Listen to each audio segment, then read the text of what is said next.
Hi, I'm Lorna Serpentine of PID Whitsunday, bringing you our newsletter this week. This week I'm going to give you a bit of an update on the government response to COVID-19 and the changes that have happened in the last few months. In the residential property management sector, we did see the Queensland government put in place a number of restrictions in relation to real estate practices when the pandemic began. However, thanks to a number of different bodies working on behalf of the real estate agents, we have seen a lot of those restrictions fall away at the end of September.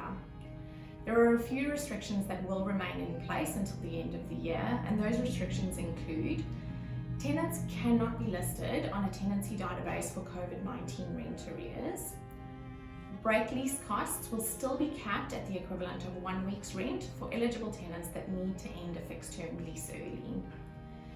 Tenants experiencing domestic and family violence can end their interest in a tenancy quickly and safely. Now, it's important to note that this restriction was already in place in some form prior to the pandemic and is likely to continue to be a restriction to protect tenants being impacted by domestic and family violence going forward. There is a link in the caption to the Residential Tenancies Practice Guide, which is where we've sourced all of this information from. So as you can see, a lot less restrictions in place going forward, which is a great result for all. Whilst my experience is mainly in residential property management, I have been working with Alison Swain, our commercial leasing manager, and can quite safely say that the commercial COVID restrictions have a lot more arms and legs than the residential restrictions.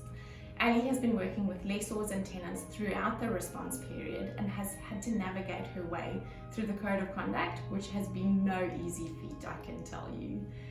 The Queensland Retail Shop Leases and Other Commercial Leases COVID-19 emergency response has been extended into the months of October, November and December. This extended operation has been compared to the original response period and is largely being treated the same way as the initial response period.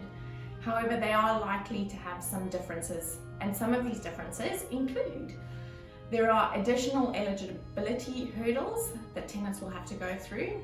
There's no rent waiver obligation going forward.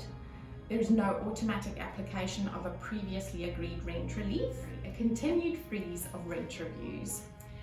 The repayment date for initial response period deferrals is not being extended. Now, this is a very brief overview, as I'm sure you can imagine. There's a lot of information that goes with it. We have got a link in the caption to the government website that gives a lot more detailed info about the changes.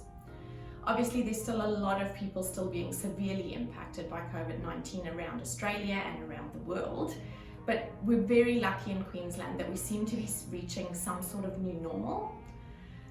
If you've got any questions about renting out your residential property, please contact Jacqueline Parker on 0417 285 700.